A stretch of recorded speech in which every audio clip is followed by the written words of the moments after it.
Hello, my name's Mel, welcome to my world, and for those of you that are new to my channel, it's all about self-built DIY campervans and campervan related stuff. So if that's something that interests you, then please do consider subscribing to my channel.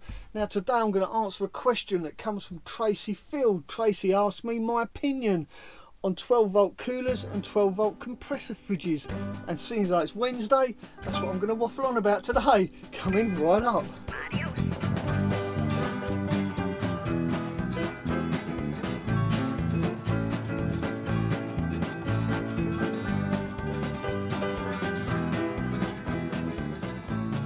Now when I did a van tour video of my van, I didn't really talk about my cool box that much. I think I did show it briefly, but I didn't really go into too much detail.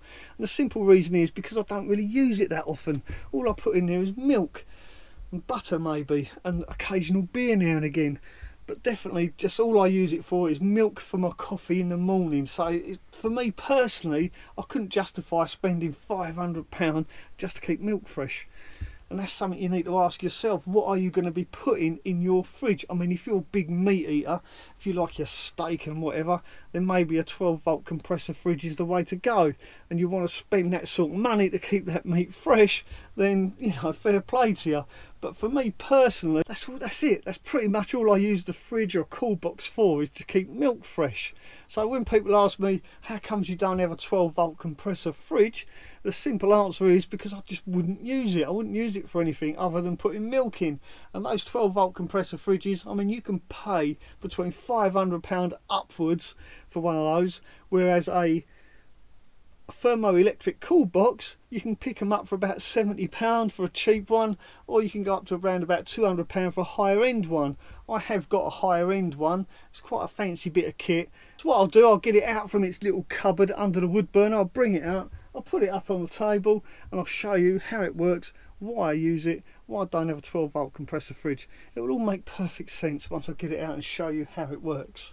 So this is the cupboard my cool box lives in, underneath my wood burner. And when I built this cupboard, in my mind, I built it the right size for a Dometic 12-volt compressor fridge. But whilst I was doing it, and the cost of the wood burner as well was way more expensive than I expected, I kind of blew my budget. So I had to look for an alternative, and the alternative was a cool box. And whilst I was on eBay looking for a cool box, this one was on there second hand, and I think I paid just over £100 for it. But brand new, they're about £220. But so far I'm really pleased with it, and I've saved a fortune as well.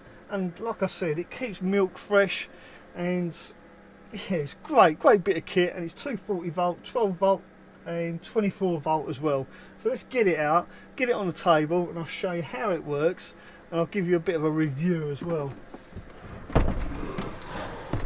So this is my Waco cool box. I think now they're made by Dometic, and they're called a TC21. I'll put a link in the description of this video to where you can get one of these, well, a Dometic variant. This is quite an old one, which is testament to how well they last, because there are no moving parts apart from a fan on the front and a fan on the inside. They pretty much last forever. Now the big difference between a thermoelectric cool box and a compressor fridge is the fact that a compressor fridge has got a compressor and it uses compressed gas, whereas a thermoelectric cool box uses two plates and it uses the Peltier effect. It was discovered by a French physicist that if you get two of these, two conductive plates, pass electric through them, one will get cold and one will get hot. That's just a real simple basic explanation of how it works. I'm not going to go into any more detail than that, because quite frankly I don't understand either, I'll be completely honest. But yeah, it's called the Peltier effect, and they also use that in some laptops, and some computers use this as well to keep the circuit boards cold. Just a little bit of info there for you. But the nice thing about it is there are no moving parts, unlike a compressor fridge where things can go wrong, like the compressor, it can leak gas, all sorts of things can go wrong. With this, they're pretty much bulletproof, because all it is just two plates put together with electric current passing through. And the only moving parts in this is a fan, and every now and again you'll hear the fan come on, because it's actually, this is now reached below temperature. It's below the temperature that I've set it, so the fan is switched off, which is a nice thing about this, because it is a higher end one. it does switch on and it does switch off, similar to a compressor fridge. So your batteries aren't constantly being drained, and it gives your solar panel plenty of time to replenish any energy that is used. And I've had this on all day, every day, for weeks at a time, and my milk has stayed fresh, no dramas whatsoever. And batteries have never gone flat. And if the batteries do start to go flat, this has got a built-in circuit sensor that will cut off. It will stop working if the battery's below, I can't remember the exact voltage, but when the batteries get below a certain voltage, this will turn off to stop your batteries going flat. So if you've got it plugged into your engine battery on your car or your van, it won't flatten your starter battery. You'll be able to start your van up. That's the idea behind it anyway, but it works just as good for your leisure batteries. It stops your leisure batteries getting drained too low, which protects your leisure batteries. That's another little feature with this. I'm not sure, I don't know, maybe somebody out there knows about the 12 volt compressor fridges, whether or not they've got that feature as well. I don't know, but this one definitely 100%, when your batteries get below a certain level, it will cut out and protect your batteries from going completely flat. So yeah, that's the main good thing about these. They are bulletproof. They won't flatten your battery unless you've got a real cheap one. I'm not sure if the real cheap ones will just keep going and going until your battery does go flat, because the fan inside and the Peltier plate will carry on drawing current. So that's the downside of a cheap one of these. But if you do buy a cheap one of these, just switch it off at night, fill it up with ice and turn it off. And for that reason, you really want one with a fan that's in the lid. You can buy them where the fan and the electric's in the lid, and if you get one of those, then you can pack them out with ice without worrying about damaging the electric, so you can switch it off at night. But this one, because the fan's at the front, although it's not right up, and I could put ice in the bottom of this, there is about that much of a bottom without any electrics in it, but I wouldn't want to put ice in this, not loose anyway, not loose in the bottom. If I did put ice in this, I'd have to keep it in a separate tub inside, just to protect the electrics, because there is another little tiny fan on the inside that circulates that cold air, keeps it circulated. So that's the only real downside about this posh one, is the fan is at the front rather than in the lid. So yeah, just bear that in mind. If you're going to buy a cheap one, get one where the electrics are in the lid, because you can pack them out with ice as well, which assists the cooling or keeping your food fresh.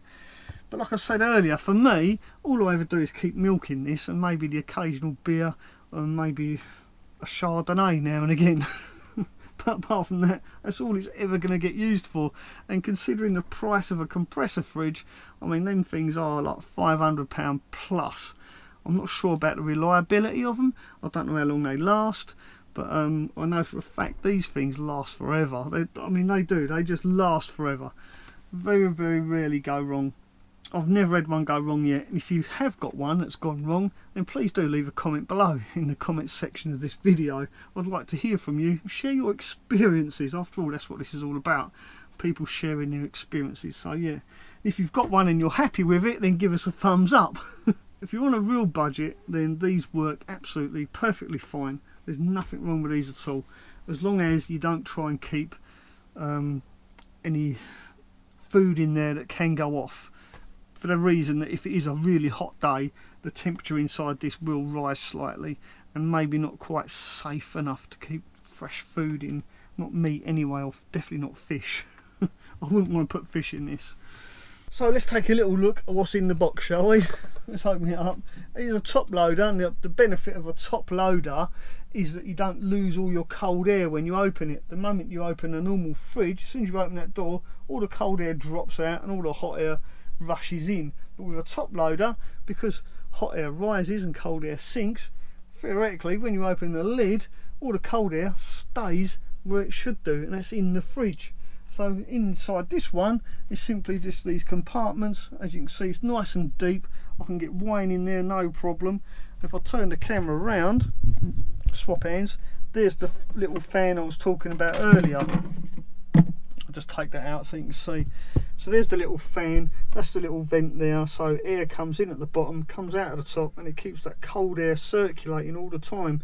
The downside is, if I do put ice in here, if it comes up above this, it's going to get wet in there, and who knows what sort of damage that could do. So that's why I don't put any ice in this box. If I do put ice in here, I simply use like a tray, like an old takeaway dish, put ice in that and then put that in there. But I do like to try and keep it dry, and for that reason, plus keeping it dry is less chance of any nasty bacteria building up in there, because we don't want that either. So there you go, that's what it's like inside the box. Now I've had the lid open for a little while there, and it still hasn't cut in, which just shows that the cold air has stayed in the box and not come out. Because when you open a normal fridge, as soon as you open the door, all the cold air drops out and all the hot air rushes in. But there you go, it hasn't even turned on. I've had that open for a little while. So what I'll do, I'll turn it up or turn it down, you know what I mean, and get it to kick in so you can hear the fan. I'll bring it down here and I'll show you a closer look at the temperature controllers. So this is the temperature controller. Turn it on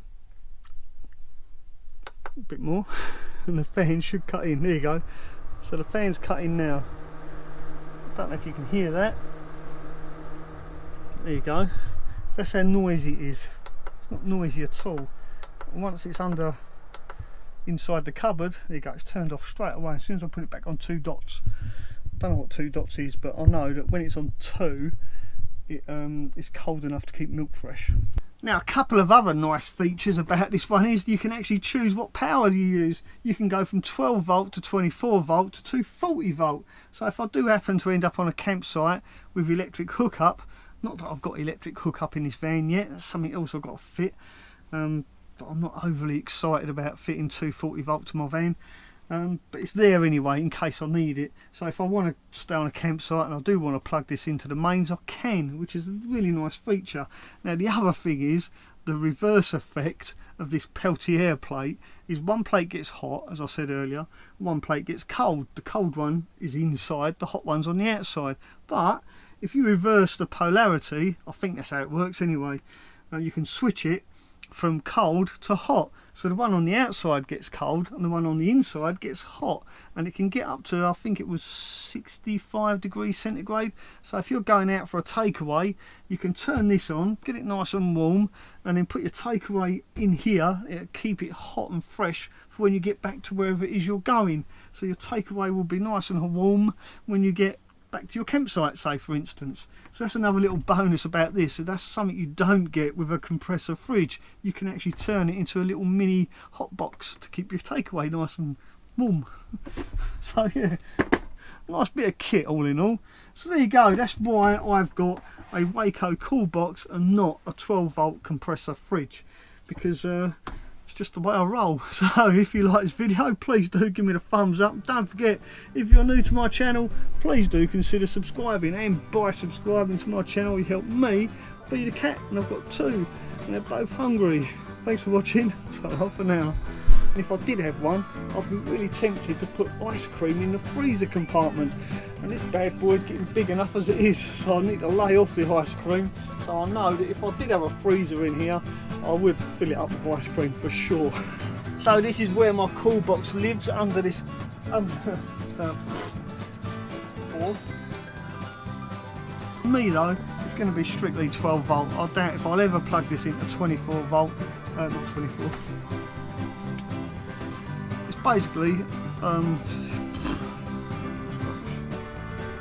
can't justify spending £500 just to keep a bottle of milk cold. A bit of fish, but I like fresh fish. Fish. What's fish?